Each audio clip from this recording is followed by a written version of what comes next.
Alors, il faut prendre les choses comme elles sont, car on ne fait pas de politique autrement que sur des réalités. Bien entendu, on peut sauter sur sa chaise comme un cabri en disant l'Europe, l'Europe, l'Europe, mais ça n'aboutit à rien, et ça ne signifie rien. Je répète, il faut prendre les choses comme elles sont. Comment sont-elles?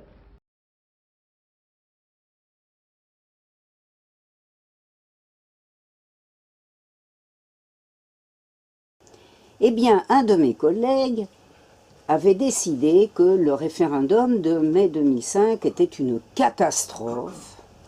Il n'était pas tout seul, comme vous le savez, puisqu'on nous l'avait dit de 0 à 24 heures. Et il avait réuni toute une série de ses doctorants, de ses docteurs déjà. Il avait dit, il faut que nous fassions l'effort pédagogique nécessaire. Et ça vous a donné le merveilleux sujet « Penser et construire l'Europe », qui est une espèce d'exemple de la manière dont on fabrique l'histoire en ce moment. Vous vous rendez compte qu'une bibliographie officielle qui paraît dans Historien et Géographe, alors les collègues se faisant plaisir en donnant à peu près 3000 références, purement plaisir, et encore de manière restrictive, puisqu'on sait bien, les étudiants n'iront pas 3000 volumes, hein, ils voudraient qu'ils ne pourraient pas. Donc vous avez, mis à part les coupes sombres faites dans les 3000 volumes, vous avez 2 pages à étoiles, hein, vous voyez, les étoiles. Bon. Mais juste sur cette question. Alors, étaient flattés des ouvrages qui n'étaient pas encore sortis. Moi, vous voyez, il a fallu que je termine ma carrière, bon, voilà, c'était forcément formidable. Et les ouvrages en question étaient très souvent des ouvrages sortis directement des publications, des éditions de Bruxelles. C'est-à-dire des ouvrages purement et simplement, il faut le dire, avec tout le calme nécessaire, des ouvrages purs et simples de propagande, de même que le manuel européen, franco-allemand, vous vous rappelez, dont on nous a beaucoup parlé, et qui a fortement influé d'ailleurs sur le remaniement des programmes, et fait ce qu'expliquait tout à l'heure la collègue, hein, à propos de la présentation de tel et tel thème. Eh bien, il faut savoir que ça se passe pour tout. Et en particulier d'ailleurs, puisque a été évoquée la question de la Shoah, comment et pourquoi? Parce que ça n'est pas un hasard. On est passé de la période où, pour les gens de ma génération, comme lycéens, les camps de concentration, d'extermination, c'est tout juste, si on nous en parlait dans les manuels, hein, à cette espèce de centralité séparée de tout ce qui est susceptible de l'expliquer. Eh bien, ça s'explique par des raisons politiques, générales, intérieures, internationales, et tout s'explique de la même manière. Et un des aspects très intéressants de l'histoire, c'est au fond de voir comment cette histoire se fabrique, et par conséquent, ce qu'on a derrière la tête, au risque de passer pour conspirationniste, quand on élabore des programmes. J'ai 2 collègues, elles ne sont pas là, c'est dommage parce qu'elles nous auraient entretenu de l'avance de leurs travaux, qui travaillent en ce moment sur les directives, pas sur les programmes, sur les directives de l'éducation nationale, les directives des inspecteurs, donc du ministère, des inspecteurs généraux. Elles m'ont montré les premiers chapitres de leur ouvrage. Vous n'avez plus aucun doute sur la fabrication de l'histoire, sur l'enseignement de l'histoire, sachant que qui fait les manuels?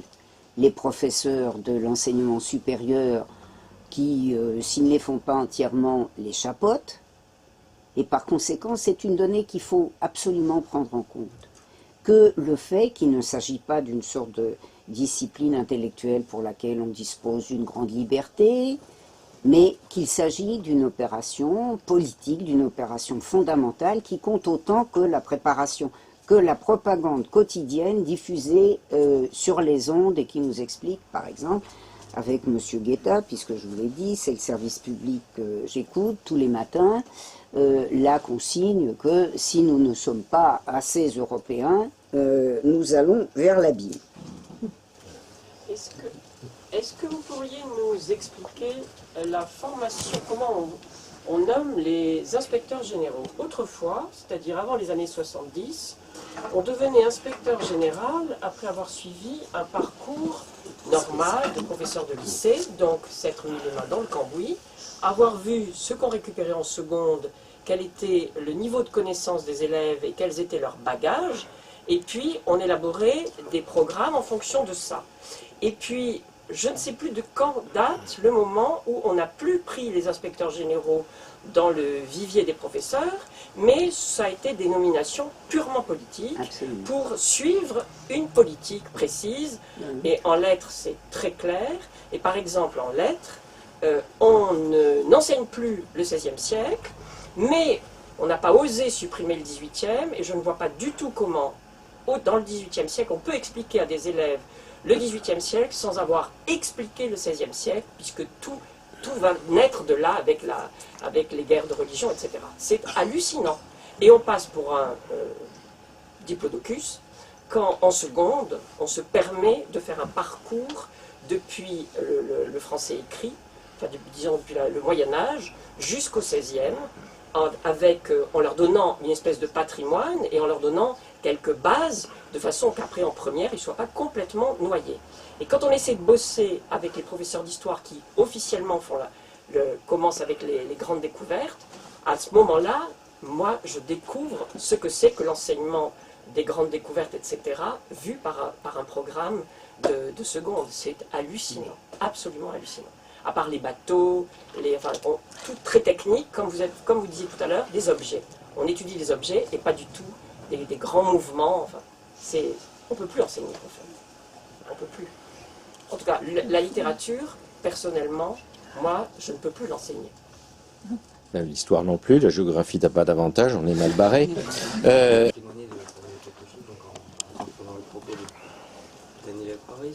Un peu plus fort qu'on vous entende bien dans toute la salle. Approchez. Voilà. Oui, non, ça va là. Donc, en reprenant le propos d'Annie Lacroix-Ris sur cette période 2007-2009, ça va? Donc, période 2007-2009, donc sur le programme d'histoire, penser et construire l'Europe 1919-1991. Donc j'étais agrégatif à Paris 1, avec ce cher dont j'ai oublié le nom, président du jury qui a choisi ce thème. Robert Franck. Robert Franck, oui. Enfin, responsable de contemporaine. C'est lui qui voulait expier. Oui, et donc que j'avais comme professeur, etc. Et donc, ce que je peux témoigner, c'est que je considère qu'on était dans la promo entre 60 et 80% critiques ou très très critiques, et 60-80% qui étions citoyens, c'est-à-dire qu'on avait voté en 2005. Oui. Et je pense, en tout cas dans mes amis, qu'on était 100% à avoir voté contre le traité. Et je pense qu'à Paris 1, dans la cohorte d'agrégatifs, on était 75%, je veux dire, les trois quarts qui étions... Au diapason de la population française. Hein. Oui, non, plus que ça, majoritairement, parce qu'on était une jeunesse éduquée, etc., et critique, et dans des conditions en plus... C'est ce que j'avais fait observer dans ma critique, en disant aux collègues qu'il était particulièrement scandaleux d'imposer ça à des jeunes collègues qui avaient voté exactement comme la masse de la population. Et donc, pour finir là-dessus, c'était que la règle tacite, et même plus que tacite, presque officielle, non dite et presque non dite, c'était que on était dans un roman officiel. Donc, ce que vous dites de manière critique, en fait, il était évident pour nous. On l'avait totalement intégré, on le savait tous entre nous. Ce qui fait que la condition pour prétendre à bien passer à ce sujet-là, c'était oublier toute position critique, tout ce qui pouvait passer dans la presse, tout ce qu'on pouvait vivre, savoir, penser, etc.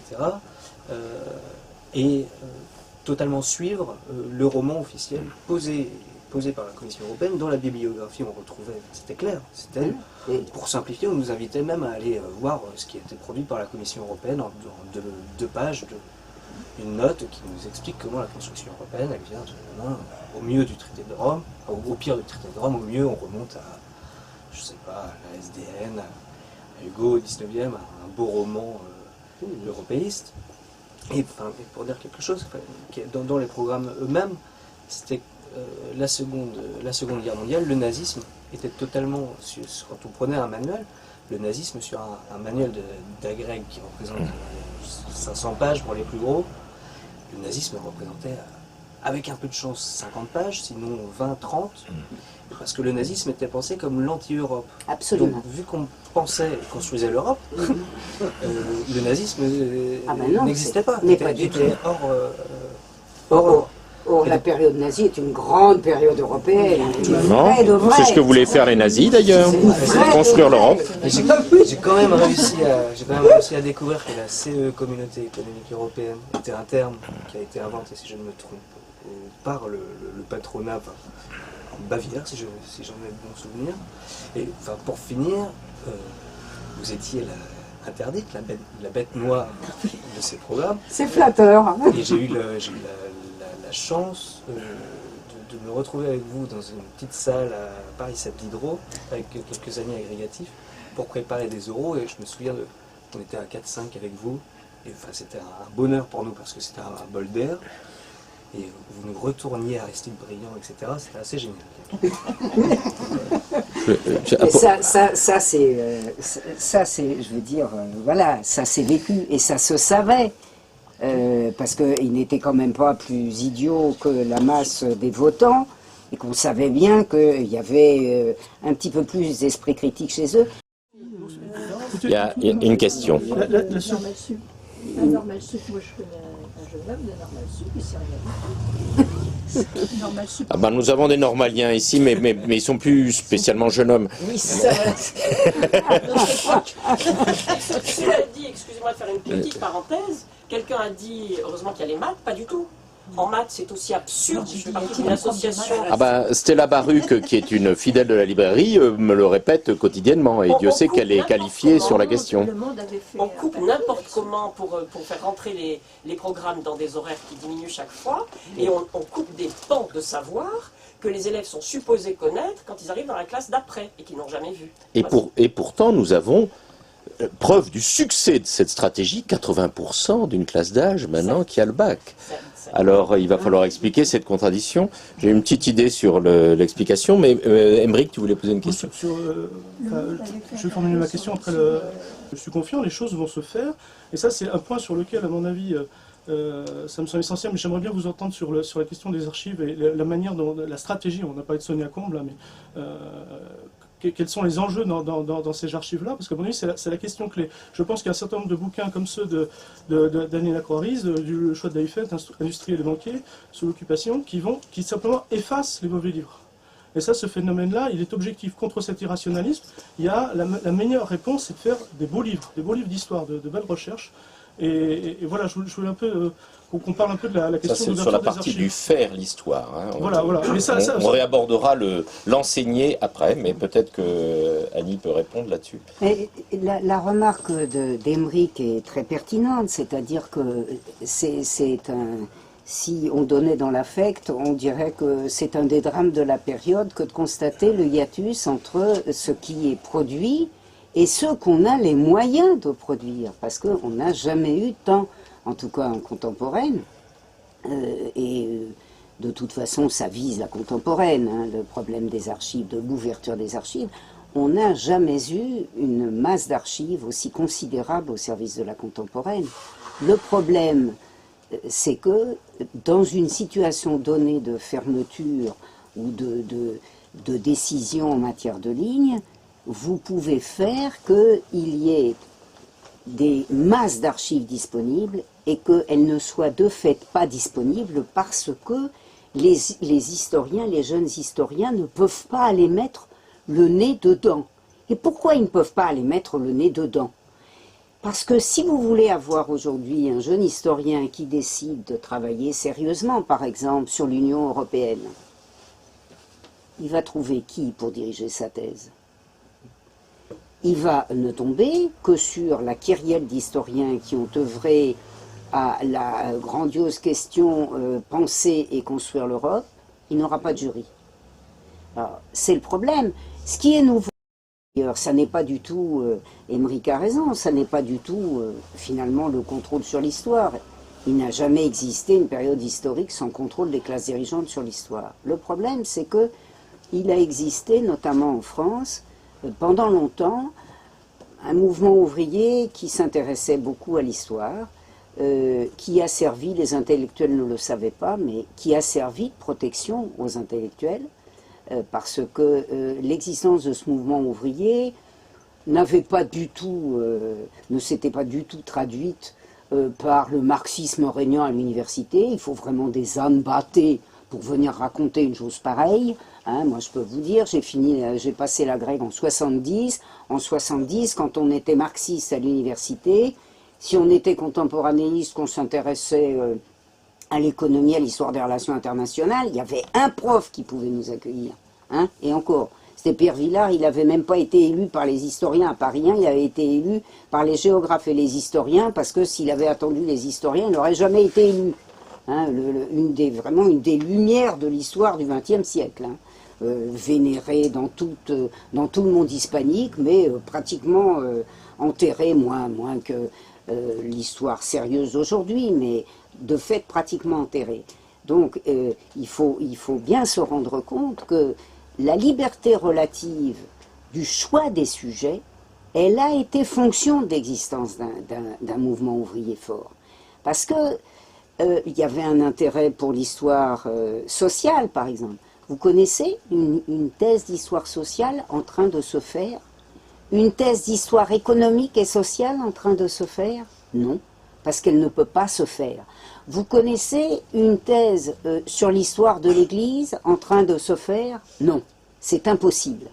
Parce que les jurys sont pratiquement monocolores, cléricaux, que vous avez une telle droitisation du corps, que vous avez des gens très bien, des gens à gauche même, très à gauche, même catalogués comme à l'extrême gauche, qui sont tellement contents de trouver des droitiers, pour ne pas dire très droitiers, je pense à l'un d'entre eux qui vient d'être nommé professeur à Paris 4, que toute l'université connaît pour ce qu'il est, c'est-à-dire quelqu'un d'absolument fasciné par l'action française, qui est entièrement aligné, ça ne me gêne pas, moi, on a le droit, après tout, de se sentir proche du fascisme ou fasciste à l'université. Hein. Le problème, c'est que, comme sur les élites, il a choisi un terrain qui arrange tout le monde, et bien, de l'extrême gauche à l'extrême droite, vous avez un cœur qui vous explique que c'est très bien, pas du tout, mais expliquer que les classes dirigeantes ont eu un projet de liquidation de la République, c'est n'importe quoi, c'est un mélange de fous, de conspirationnistes d'extrême gauche et d'extrême droite. D'ailleurs, je remarque qu'Olivier Dard s'en prend très souvent à l'extrême droite dans ses ouvrages pour justifier cette idée conspirationniste. Mais la réalité est là, c'est-à-dire que quand il y avait des éditions spécifiques du mouvement ouvrier, eh bien, ça avait de l'effet sur l'ensemble de l'édition. Vous vous rappelez peut-être l'affaire d'Hobsbawm. Bon, moi j'aime beaucoup Hobsbawm, c'était un homme remarquablement intelligent, il nous a fait un gros bouquin sur le XXe siècle, on était entouré de bouquins tellement médiocres, Marc Aurèle doit s'en souvenir qu'on était quand même obligé de mettre l'Hobsbawm comme ouvrage obligatoire, mais bon, Hobsbawm, il avait cessé pratiquement d'être marxiste depuis 1936, s'intéressait au jazz, enfin c'est un homme très cultivé, mais si vous voulez, bon... franchement, ça faisait réfléchir, il y avait un minimum d'esprit critique. Même ça ne pouvait plus être traduit en français, parce que Pierre Nora, vous savez là encore, une Nora, c'est un gauchiste.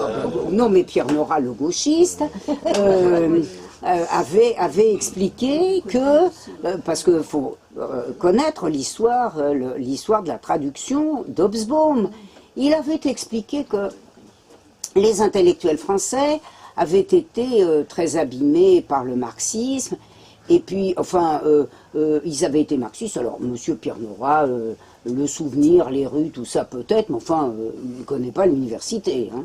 Bon, M. Pierre Nora avait expliqué que donc le marxisme avait un peu gâté les universitaires, et puis enfin les intellectuels, et puis il s'était aperçu de leur faute. Vous savez, il n'y a rien de pire que les repentants, là, avec la flagellation. Et alors, comme les intellectuels se flagellaient, désormais, ils ne voulaient plus entendre parler de marxisme. Donc Hobsbawm ayant été catalogué marxiste, comme si on était encore entre 1930 et 1936 le concernant, eh bien, avait-il dit, ça n'intéressera pas les Français, donc on ne traduisait pas. Donc, il faut bien se rendre compte que c'est bien beau d'avoir des archives. Mais si vous avez un monceau d'archives d'un côté, et de l'autre côté, des misérables, si, grosso modo, vous avez la grande nourriture, elle est là, hein. Et de l'autre côté, vous avez séparé par un mur, un rideau de fer, vous avez les affamés. Mais les affamés n'ont pas le droit d'aller chercher la nourriture là où elle est. C'est le problème des 20 dernières années. C'est le vrai problème des 20 dernières années. C'est que les étudiants ne peuvent pas. Ça vous explique d'ailleurs, enfin je présume, cette espèce de foisonnement d'histoire culturelle. Vous voyez, les gens qui doivent se dire, bon, on peut arriver quand même à faire un petit quelque chose. Je vais vous donner un exemple, je ne citerai pas le nom, mais d'un collègue qui, depuis des décennies, mais lui il me parle quand même, me dit, oh Annie, t'exagères, et qui, récemment, qui est un collègue prestigieux, hein, bon, moins prestigieux que d'autres parce qu'il a donné quand même moins de garanties, mais quand même prestigieux. Et il y a quelques années, il fait un ouvrage sur l'édition qui devait lui valoir une série de télévision, de radio, etc. Je l'ai lu, l'ouvrage. Hein. Il y a une partie sur la Deuxième Guerre mondiale. Vous savez, c'est comme l'histoire de Stéphanie Bonvicini qui s'était fait financer un bouquin sur Vuitton. Puis cette imbécile, elle était allée regarder, quelle benette, elle avait demandé des archives. Bon, on lui avait dit qu'elles avaient brûlé. Mais elle était quand même allée regarder ailleurs, puis elle avait trouvé des choses sur Vuitton sous l'occupation. Je ne vous raconte pas son chemin de Damas, son calvaire. Évidemment, le bouquin est tombé à l'eau. Elle m'a même raconté qu'elle a trouvé un journal. Vous savez comment ça se fabrique, l'histoire? C'est ahurissant. C'est-à-dire qu'elle fait son bouquin, elle devait normalement avoir moi, ça m'intéresse en plus, parce que vraiment, je ne me sens pas concernée. On devait lui assurer des sessions de journalistes. C'est-à-dire qu'elle passait plusieurs fois, elle devait en avoir 5 ou 6 ou 10, et puis alors on les entretenait 1 heure, puis après ou une demi-heure, puis après on devait passer à une dizaine d'autres. Bon. Et puis ça a commencé à se faire, ça s'est vite arrêté, et il y en a un qui lui a montré une lettre en tête de Vuitton, expliquant que si le journal concerné, le hebdomadaire, voulait parler de l'ouvrage en question, alors il ne fallait plus compter sur la publicité, le mécénat, sur la publicité de la maison, avec en tête Vuitton. Donc vous vous rendez compte ce que c'est que la pression sur la fabrication de l'histoire. Alors, Émeric a raison, on a gagné, moi je suis très optimiste, d'ailleurs il faut croire que je suis optimiste puisque je continue à faire de l'histoire, mais il a raison, on a gagné beaucoup, c'est-à-dire qu'on a obtenu une ouverture réelle des archives. Seulement voilà, le problème c'est que on a de quoi nourrir toute la population, et on a les archives et la population qui est en fait en situation de manque, et les jeunes historiens au moins autant. Enseignants d'histoire? Absolument, absolument. Des enseignants d'histoire qui ont écrit un pamphlet contre Laurent Deutsch. Et la thématique, c'était tout simplement, il ne s'agit pas d'enseigner des récits, il ne s'agit pas d'enseigner des histoires avec toute la polysémie du terme. il s'agit de développer l'esprit critique. Alors on peut dire oui, peut-être, mais je vous donne un exemple très simple. Comment l'un d'entre eux, William Blanc, m'explique, qui se considère comme, qui est enseignant, qui se présente comme médiéviste même, mais qui curieusement parlait de l'enseignement de la Deuxième Guerre mondiale. Ah bah, c'est une mode médiéviste. Voilà. Eh bien, il nous dit, mais comment j'enseigne à mes étudiants la Deuxième Guerre mondiale? Je leur montre le jour le plus long, et je leur dis, c'est de la connerie, c'est de la propagande. Voilà, c'est sa méthode pédagogique. Et alors, je cite évidemment quelque chose d'assez caricatural, mais cette tendance, depuis l'époque que vous évoquiez, c'est-à-dire le milieu des années 70 singulièrement, l'émergence de Furet, Nora et de toute cette clique, vous parliez de l'extrême gauche.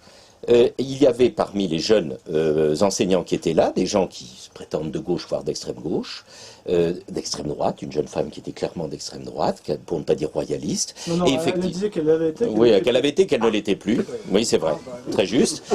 Mais je veux dire, le consensus que vous évoquiez, y compris dans des jeunes générations d'historiens, trouve un écho. Donc, pour moi, c'est une des graves questions, parce que le résultat, et j'en reviens, j'ai terminé ma longue question, mais c'est ma seule intervention, le symptôme, il est là, il est terrifiant. Le résultat auprès des enfants et de l'enseignement. Je vous vois perplexe.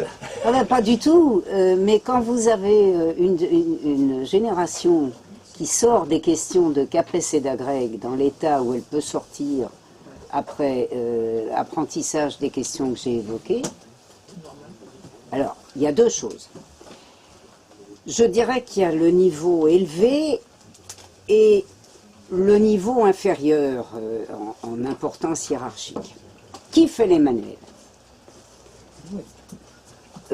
L'université. Qui est requis pour les manuels? Les universitaires bien pensants.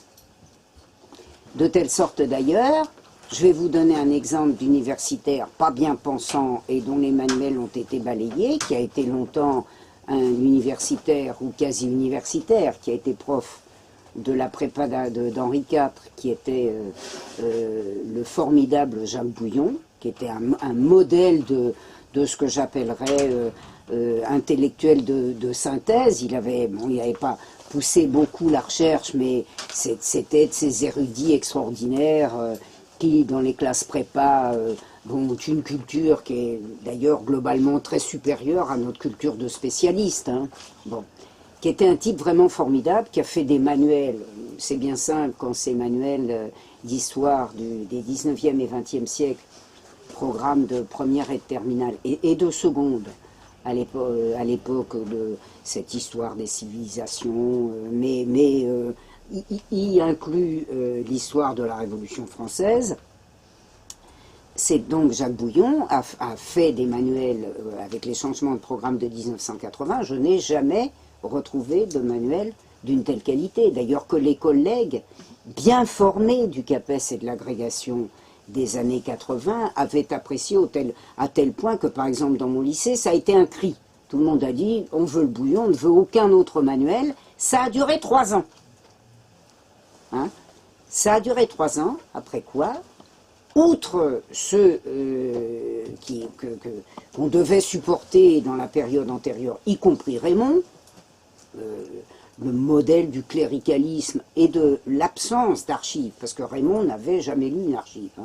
Il avait lu de la presse, il avait lu tout ce qu'on voulait. L'autorité qu'on pense. Oui. On est dans la Jamais, jamais. Et personne ne sait, mais je le raconte quand même, parce qu'il y a deux vieux collègues qui l'ont répété pendant je ne sais combien de temps, que le doux Raymond, symbole de la gauche raisonnable, du centre-gauche, avait quand même été comme prince Talal à l'école normale supérieure, celui chargé d'accueillir Pétain à l'école normale supérieure. Vous voyez, il y a quand même des origines, mais vous savez que ça s'est fait beaucoup, ça. Nos intellectuels de gauche ou de centre-gauche des années 70-80 avaient été un peu, je dirais, bousculés par la Deuxième Guerre mondiale et avaient parfois non seulement été pétainiste, mais même très au-delà. Je pense en particulier à un juriste dont j'oublie toujours le nom, je ne sais pas pourquoi.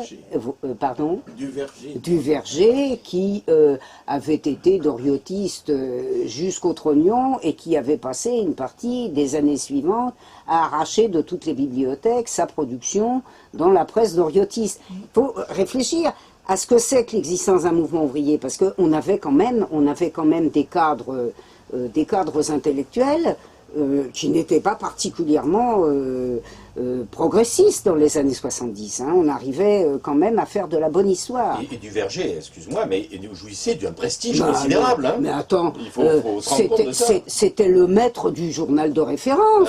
Oui, et en plus, à l'époque où le journal de référence comptait des articles qui n'étaient pas des timbres-poste quand même. Bon, ce qui a grandement changé. Et donc, on avait bien sûr des éléments très réactionnaires, mais il y avait des forces de résistance. Il y avait tellement de forces de résistance. Je vais vous donner un exemple. Quelqu'un d'aussi réactionnaire que Durosel, qui était quand même un bon historien, hein. C'est ça qui vous mesure la dégradation. Parce que lisez les bouquins de Durosel, ça se tient. Hein. Bon, il les faisait parfois faire un peu par des nègres, enfin il faisait préparer sa documentation par des nègres, mais au moins ces nègres allaient regarder les archives, je le sais, j'en ai vu de ces nègres au Quai d'Orsay. Bon, mais au moins les bouquins, ils étaient faits avec des sources. Bon, il était réactionnaire à un point qu'il est difficile d'imaginer, d'ailleurs en toute chose. Il avait décrété par exemple qu'une femme pouvait être, à l'époque il n'y avait pas de maître assistant, ça s'appelait, il n'y avait pas de maître de conférence, ça s'appelait maître assistant. Une femme, ça pouvait tout juste aller jusqu'au poste de maître assistant, mais jamais au-delà. Bon. Vous aviez 2-3 marxistes qui ont fait des thèses d'histoire des relations internationales avec Durosel. Bon, et pourquoi ? Ben parce qu'il y avait un support dans la société, on ne pouvait pas faire n'importe quoi. Maintenant, ces gens peuvent faire n'importe quoi. De sorte que dans les années 80, notre intellectuel de service, comme disait le baron Seyer, petit-fils de François de Vindel, régent de la Banque de France et chef du comité des forges du 7 rue de Madrid, notre intellectuel de service, c'est-à-dire Jacques Marseille, qui n'était pas le pire parce que lui, il était d'un total cynisme. J'avais bien plus de sympathie pour lui que pour mes collègues particulièrement hypocrites. Donc lui, s'était vendu. Mais lui, c'était clair, hein. C'était clair. Il s'était vendu. Il adorait l'argent, il le disait. Bon. Il s'était vendu et il avait combien de manuels à faire dans les années 1980-90 ? Parce que c'est ça, le sommet. C'est eux qui font les programmes et les manuels. Et en dessous, il y en a toute une série qui subissent, c'est-à-dire d'abord qui subissent l'enseignement pour passer de la première année à l'année de CAPES ou d'agrégation. Mais qu'est-ce que vous voulez qu'ils sortent du cerveau d'un jeune professeur qui a été formé à penser et construire l'Europe? Qu'est-ce que vous voulez faire? Hein? Bon, mis à part le jour où ces jeunes professeurs excédés par la conjoncture économique et sociale vont avoir la cervelle qui s'éclairera parce qu'ils se rendront bien compte que les âneries qu'ils diffusent sont tellement contradictoires avec leur expérience quotidienne qu'il y a un truc. Mais c'est ça le problème. C'est-à-dire que les classes dirigeantes, pas seulement dans les années 30, aujourd'hui, elles s'appuient sur des relais, sur... Voilà, je me fiche de savoir à combien on les paie, s'il leur suffit d'être flattés, s'il leur suffit d'avoir une carrière brillante. Je n'accuse personne de manière précise, éventuellement d'ailleurs tel ou tel je peux accuser de manière précise, mais ça n'a pas d'intérêt. Ce qui est intéressant, c'est que vous avez en haut des gens qui sont en situation, parce que les classes dirigeantes l'ont emporté, d'avoir abdiqué pratiquement toute indépendance. Réfléchissons. L'histoire a aujourd'hui le statut que le droit et la science économique avaient dans les années 30. Qui est-ce qu'on prenait pour diriger toute une série d'institutions politiques, de journaux? Vous preniez des gens qu'on piquait, des universités, des facs de droit. Par exemple, vous avez Gignoux, hein, Gignoux, patron, soyez des patrons, parce qu'ils avaient oublié avant 1936 d'être des patrons comme chacun sait. Gignoux, voilà quelqu'un qui sortait des facs de droit, que les patrons avaient mis à la tête de la journée industrielle, c'est-à-dire d'un journal appartenant à 100% au comité des forges, qui avait fait le caniche à la journée industrielle et qui a été chargé de faire croire que le patronat, que la direction du patronat avait changé, parce que officiellement Duchemin, le grand de la chimie, Sinard d'ailleurs, Duchemin avait été viré, mais c'était Duchemin qui pensait bien que c'était pas ce rigolo de Gignoux. Voilà. Ça c'était classique. Ben, vous voulez que je vous dise? C'est ce qui s'est passé en histoire ces dernières décennies. C'est que l'histoire, à peu près le statut, a rejoint dans son statut les facs de droit et de sciences éco. Voilà. De telle sorte que vous avez, sous la pression notamment de l'historiographie étrangère, vous avez une obligation, et puis de quelques scandales. Tout à l'heure, il a été fait allusion à Sonia Combes. Sonia Combes, c'est vrai, les a beaucoup contrariés, quand en 1994, elle a expliqué qu'il y avait des historiens bien pensants qui avaient droit à toutes les archives et qu'il y avait des malpensants qui n'avaient droit à rien. Alors ils ont crié comme des putois, ils ont hurlé, Rousseau, mon cher collègue Rousseau, a expliqué que c'était n'importe quoi, que c'était une bibliothécaire. D'abord, elle pouvait être bibliothécaire, avoir une très grande culture historique, mais en plus il se trouve qu'elle était docteur en histoire. Alors, il fallait lui faire annuler sa thèse pour expliquer des choses comme ça. Il a hurlé, le résultat, ça a été tout de même qu'en 1995, les archives nationales ont publié le catalogue des archives françaises 39-45. Et qu'on est arrivé dans les années 90 à une ouverture des fonds 39-45. Là, il y a eu un petit quelque chose. Bon, et bien maintenant, on peut s'asseoir dessus.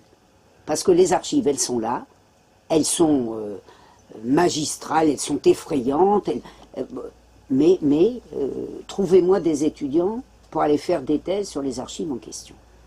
Et après, vous avez les jeunes gens. Alors, attention, on a les conditions économiques, on a les conditions matérielles. Ouais. Vous savez bien qu'est dans le collimateur le statut de la fonction publique, qui a été liquidé en bonne partie déjà par extinction ou par recrutement de personnel qui n'en était pas bénéficiaire, qui, avec l'évolution de l'université, connaît une dégradation considérable, puisque vous avez des gens embauchés sur contrat, vous le savez là, qu'il y a des CDD, on a maintenant des gens embauchés sur des contrats CDD dans les universités. Ça va vous faire des thèses brillantes, ça, hein? Embauchés sur contrat de 2 ans, de 3 ans. Donc, par extinction, parce que ceux qui sont titulaires du statut de la fonction publique vont disparaître, vont prendre leur retraite, vous vous rendez compte que les conditions matérielles dictent le sort de toutes les disciplines. Une collègue tout à l'heure a évoqué les lettres classiques, ou les lettres pas classiques, les modernes, les lettres. C'est la même chose.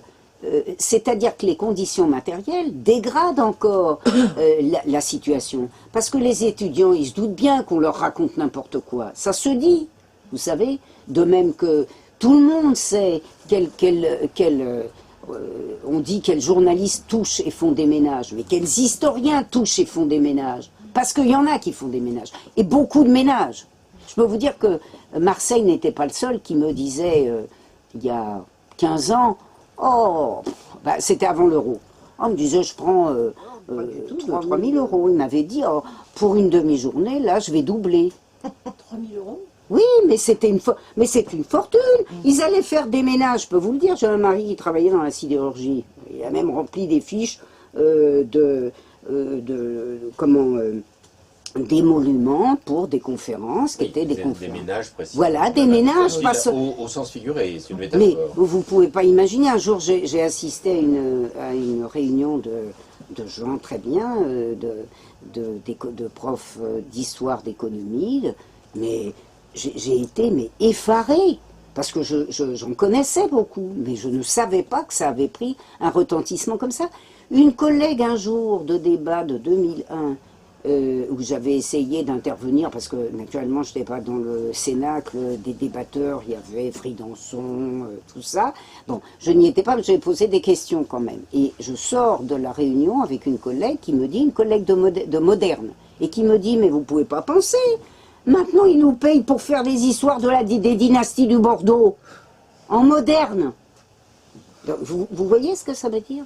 Bon. Et là, vous avez les jeunes qui, en plus, vont être à statut ou pas à statut. Donc voilà. Tant que vous n'avez pas... Il ne faut pas se faire d'idées. Hein. On peut continuer à faire de l'histoire parce qu'on a Internet, on a ceci, on a cela, et puis que voilà, il faut vivre et il faut se battre. Mais il ne faut pas se faire d'illusions. Tant que ça ne bougera pas en France, on ne pourra plus faire d'histoire, on ne pourra plus travailler, on aura cette ragougnasse européenne. On a évoqué les compétences, mais enfin des compétences tout de même très limitées. Il sera impossible de faire sérieusement de l'histoire et de travailler sérieusement dans d'autres disciplines, parce qu'il peut s'en ouvrir encore des monceaux d'archives. Les jeunes historiens ne pourront pas aller les chercher. Je ne crois pas que l'Europe puisse avoir aucune réalité vivante si elle ne comporte pas la France avec ses Français, l'Allemagne avec ses Allemands, l'Italie avec ses Italiens, etc. Dante, Goethe, Chateaubriand appartiennent à toute l'Europe dans la mesure même où ils étaient respectivement et éminemment italiens, allemands et français. Ils n'auraient pas beaucoup servi l'Europe s'ils avaient été des apatrides et qu'ils avaient pensé et écrit en quelques espéranto ou volapük intégrés.